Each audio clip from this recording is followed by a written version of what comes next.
I want to take you back to the 2008 US Open and one of the most famous putts of all time. Partly to just talk about how good Tiger was, and also because I want to talk about the importance of having a really good rhythm and tempo to your putting stroke. And not just having a good rhythm, but knowing your rhythm. Because if you know your rhythm, you know what your stroke feels like, and you're in tune with that. And I'm talking about instinctively in a way as well, like the feel of your rhythm, your tempo.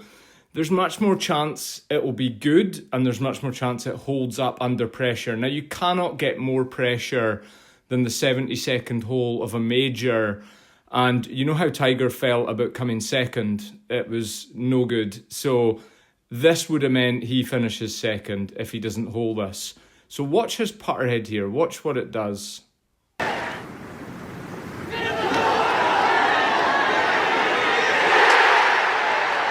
Now I want to contrast this with, on the same green, a different golfer, Lee Westwood. And I don't mean to pick on Lee Westwood here. I think Lee Westwood is one of the greatest European golfers of all time.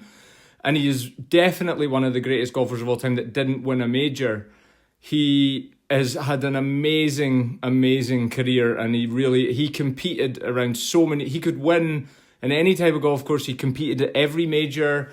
I mean, this is a US Open. He competed at Augusta. He competed in Open Championships. A great, great golfer. Obviously, no Tiger Woods, but then nobody else really is Tiger Woods. But if you look at his putting stroke here by comparison, and I'm talking about, watch the putter head, watch the backswing. It just doesn't have the same flow. And he was in the same situation. He had to make this to be in a playoff. And, you know, it looked like it was a bit of a downhill putt as well. And look at what happens.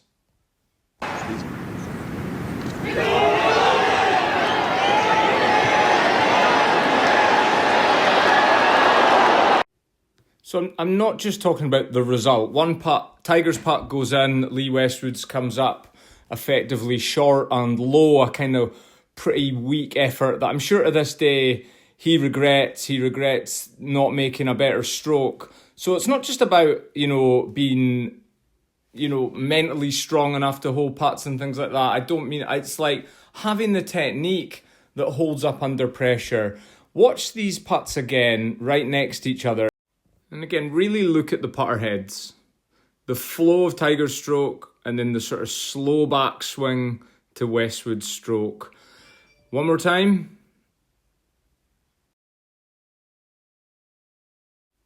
No comparison really in the quality of strokes there, in my opinion. And, the rest is history.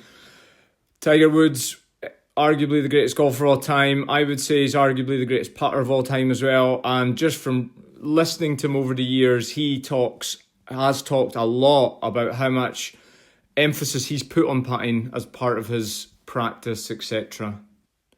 So don't ignore the importance of a good flow to your putting stroke, a good rhythm, but not only that, a good practice regime where you can just get to know your stroke, own your stroke, so that it becomes almost like automatic and holds up under pressure. And, I think what Westwood did there was one of the most common things I see in my golf coaching is a slow backswing. That is the biggest killer.